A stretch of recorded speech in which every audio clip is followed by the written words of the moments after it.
You really do need to bring all your influencing and persuasion skills to bear if you want to change somebody's mind.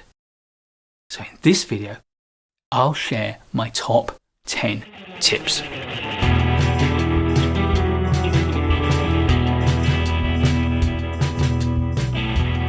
Number 1, show me the unforeseen consequences of my choices. Are there consequences of my current position that could be damaging? If there are, show them to me, and also show me how changing my mind could mitigate those unforeseen consequences or give me a better outcome. Number 2, avoid blame. If you blame me, then I'll probably just entrench my position. On the other hand, if you show that you understand why I've taken a position, and you show me why my choice was a reasonable one in the earlier circumstances, then I'm far more likely to engage with you and change my mind later. Number 3, take me for a walk.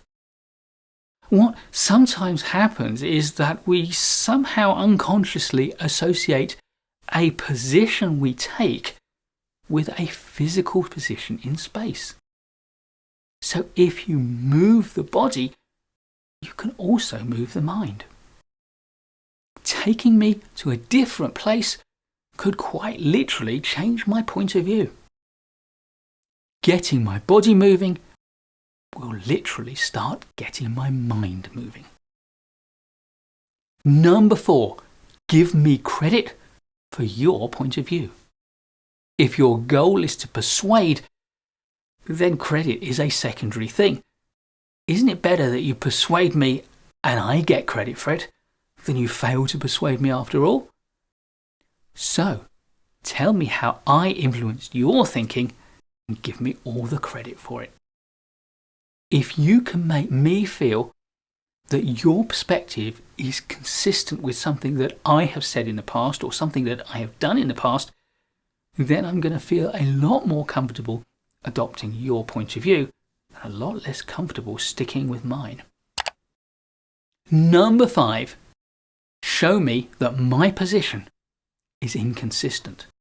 Now, be careful with this one, it can be dangerous. But can you expose an inconsistency in the position I'm taking that will lead me to reevaluate that position for myself? Number 6, ask me how critics might perceive my position. This is a way to encourage me to assess my opinions from a different point of view.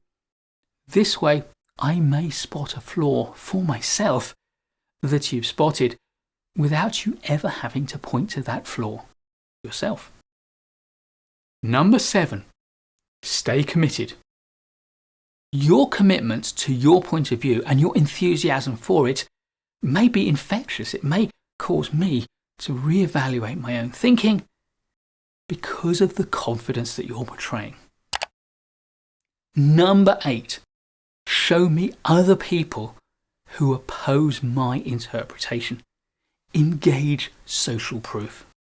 The more people you can find whom I consider to be authoritative, who I respect, who might share my point of view on other things, the more of those people that you can find who take a different perspective to my own, the more I'm likely to consider reevaluating my point of view.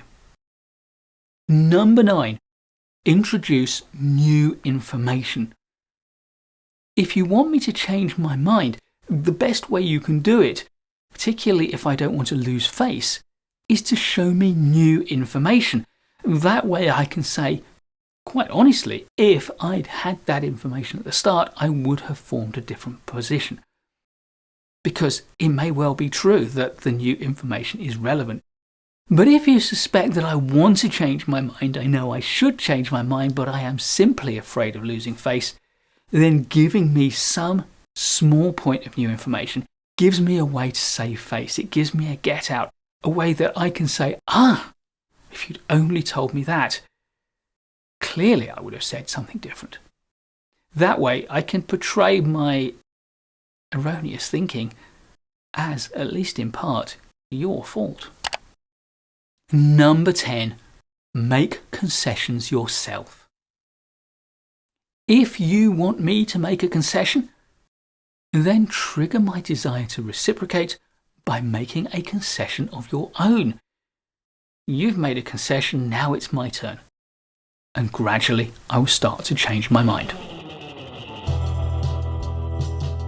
Please do give a thumbs up if you like this video.